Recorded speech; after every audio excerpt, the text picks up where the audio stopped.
போனமோ காசிக்கு போயிட்டு வந்துருங்க, ஆண்டுக்கு ஒரு முறையாவது காசிக்கு போயிட்டு வந்துருங்க, ஒரு முறையாவது கைலாயம் போயிட்டு வந்துருங்க அப்படின்னு சொன்னது காரணம் அதுதான். உடம்புல வலு இருக்கும் போது தான் போக முடியுங்க. ஐயா போயிட்டு வந்துட்டாருங்க, அடியேனும் போயிட்டு வந்துட்டேன். இப்போ மற்றவங்களுக்கு ஏன் வாய்ப்பு கிடைக்கலன்னா, எனக்கு இன்னும் காலம் வரலைங்க, அதனால் போகலைங்க. அதான் அதான் வார்த்தை அப்படி தான் வரும். ஏன் கைலாயம் போகலைங்க?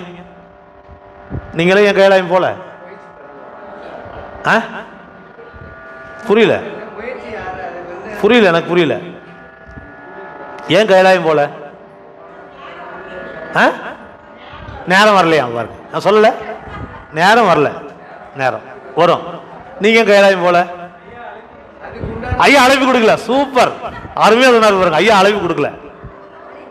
நான் சொல்றேங்க, போன் பண்ணி ஐயா கிட்ட உங்களுக்கு கூப்பிட சொல்லி. சரியா? வெப்பொடு குளிரும் வாதும் மிகையான பித்தும் வினையான வந்து நலியா. வெப்பொடு குளிர் வாதம் பித்தம் அப்படின்னா என்னங்க? வெப்பம், வெப்பு, காய்ச்சல். வெப்பொடு குளிரும், குளிரும். வாதம், நரம்பெல்லாம் இழுக்கும். சரிங்களா?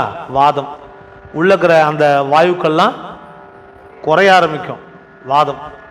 மிகையான பித்தும், ஏண்டா இங்கே வந்து சேர்ந்தேன், ஏன் இங்கே வந்து தொலைஞ்சேன், அங்கேயே இருந்துருக்கலாம் நிம்மதியா, இவ்வளவு செலவு பண்ணி இங்கே வந்து இதை அனுபவிக்கிறதுக்காக வந்தோம் அப்படின்னு பித்து பிடிக்கும். அதாங்க நிலை. ஏற்கனவே சொல்லியிருக்கிறேன்னு நினைக்கிறேன். ஐயா வகுப்பு அனுபவம் சொன்னாரா? நீ கேட்கல, யாராச்சும் கேட்டீங்களா? ஐயா கைலாயம் போயிட்டு இருந்தீங்களே எப்படி இருந்தது, ஒரு அரை மணி நேரம் ஒதுக்கி சொல்லுங்கன்னு கேட்டீங்களா? கேட்கல. அப்படியா? முதல்ல சொல்லலை உங்ககிட்ட போகும்போது? பார்த்தீங்களா, என்ன மாதிரி உங்ககிட்ட சொல்லாமல் போயிருக்கிறார் அவரு. வகுப்பு போக வேண்டாமா?